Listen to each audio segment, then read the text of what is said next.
Isang paalala, ang video na ito ay ayon lamang sa aking sariling pananaliksik. Hindi ko nais na pilitin ang sino man na maniwala sa videong inyong matutunghayan. Kung hindi kayo kumbinsido sa mga impormasyon at taliwas ang inyong paniniwala sa kaalamang aking ilalahad, maaari kayong gumawa ng sarili ninyong pagsisiyasat para sa inyong kakontentuhan. Ang videong ito ay gabay lamang sa mas malalim na kaalaman at pag-intindi at hindi gawa ng isang profesional. Naniniwala ako na malaya tayong magbigay ng opinyon at suhestyon bilang malayang mamamayan ng Pilipinas. Maraming salamat po.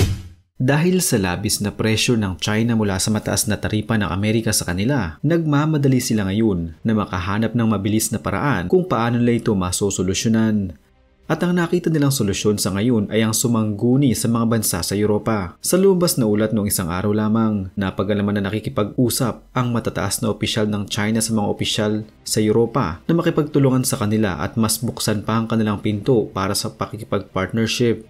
Muling nabanggit ng mga Chinese officials na ang ginagawa ng Amerika sa kanila ay bullying. Tila batang umiyak ngayon ang China at naghahanap ng kanyang magiging kakampi na magpapatahan sa kanya. Subalit hindi dito sang-ayon ng mga nasa Europa dahil baka umano pagmulan lamang ito ng mas malaking gulo. Ayon sa mga lobas na datos, ang Amerika ay ang pinakamalaking export market ng China. Subalit ngayon na tila nagkalamat na ito, bunsod pa din ang mataas na taripa ng Amerika sa China. Naghahanap ngayon ng CCP ng kanilang magiging bagong export market. Ang mga bansa sa Southeast Asia ay walang kakayahan na maging export partner ng China dahil sa dami ng mga produkto nila. Kaya mas pinili ng China ang EU dahil alam nilang mas malaki ang market nito at mas develop kaysa sa ibang mga rehiyon sa global market. Para sa EU o sa mga taga-Europa, bukod sa maliit lamang ang magiging benefits nila sa pagtanggap ng mga produkto mula sa China, nababahala din naman sila sa kung ano ang magiging reaksyon ni Trump sa kanilang magiging hakbang. Ayon din kasi sa mga eksperto, magiging malaki ang pakinabang ng EU kung sakaling mas lumala pa ang trade war sa pagitan ng China at Amerika. Hindi din umano basta-basta matatanggap ng Europe ang mga produkto ng China. Hindi umano sila basurahan para tapunan ng mga basurang produkto ng China. Noong una pa lamang umano, bakit hindi na nag-isip muna ang China sa kanilang ginagawang overproduction? Ngayon na sobra-sobra na ang kanilang mga nagawang produkto at tinamaan pa sila ng mataas na taripa, naghahanap ang China ng tila magiging imbakan ng kanilang mga basura. Malaki din naman ang posibilidad na ang Europa ay hindi papanig sa China dahil nakasalalay sa Amerika ang military protection ng Europe. Mas malaki pa umano ang tsansa na tumayo ang Europe sa panig ng Amerika at i-block ang mga produkto ng mga Chinese. Kung ipipilit ito ng China ay maaaring sa huli, hindi na lamang Amerika ang kanilang magiging kalaban kundi maging ang buong Europa. Dagdag pa dyan ang katotohanan na ang China ay tinutulungan ng bansang Russia laban sa Ukraine na suportado ng mga nasa Europa.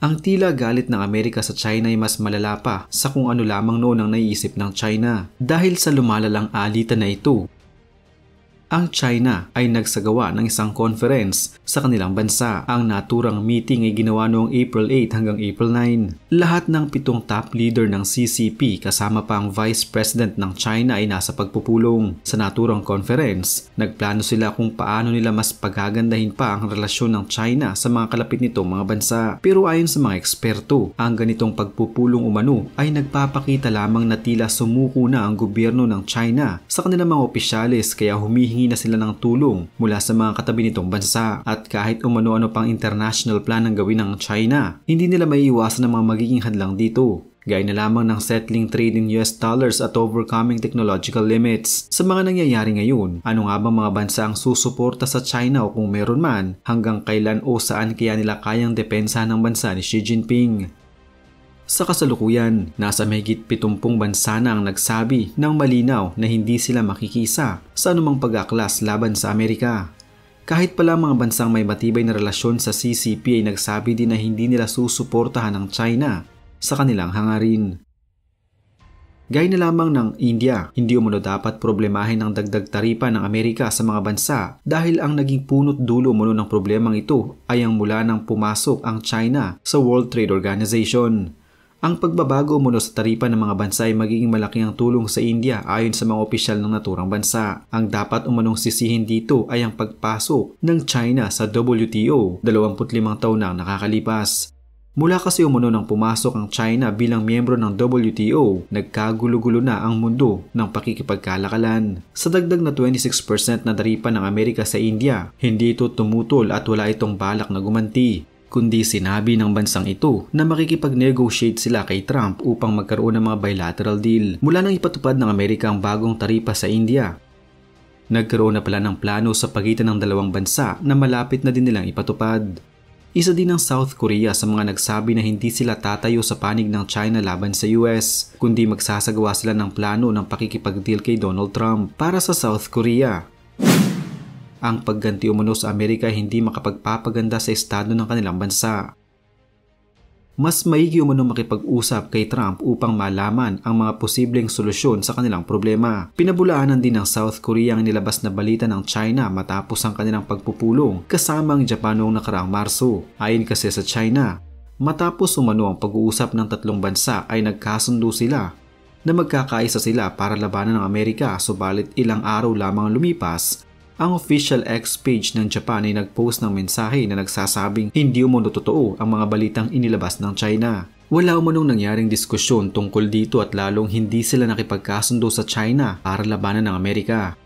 Mali-mali umanong naging balita na inilabas ng China tungkol sa mga napag-usapan nila sa nakaraang pagpupulong. Nireject din ng Australia ang proposal ng China na makipagtulungan sa kanila para labanan ang ginawang pagpataw ng mataas na taripa sa mga bansa ng Amerika.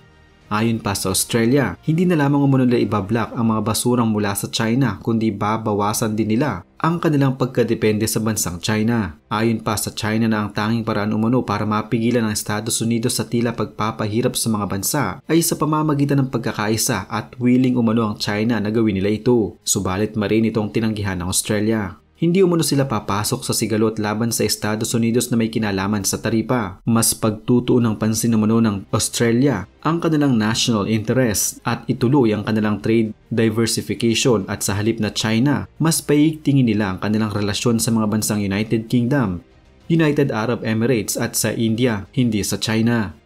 Nilinaw din ng Australia na gagawin nila ang lahat upang mapigilan ang pagtatangka ng China na gawing basurahan ng kanilang bansa at itapon sa kanila ang mga basura nila. Hindi na din umano sila dedepende sa mga Chinese products, sa halip ay ibang bansa na lamang sila makikipag-trade. Ang plano ng China na pasunurin ang mga bansang malapit sa kanila ay tila baligtad ngayon ang nangyayari. Sa halip kasi na mapapayag niya ang mga ito, ay tila mas ginagalit lamang niya ang mga ito.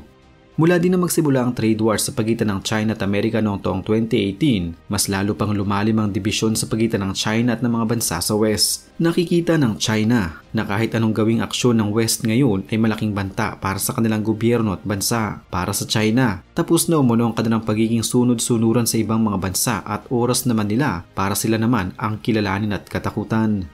Subalit sa mga nangyayari ngayon, tila taliwas sa mga dapat sana'y mangyari sa mga inaasahan ng China mula sa ibang mga bansa.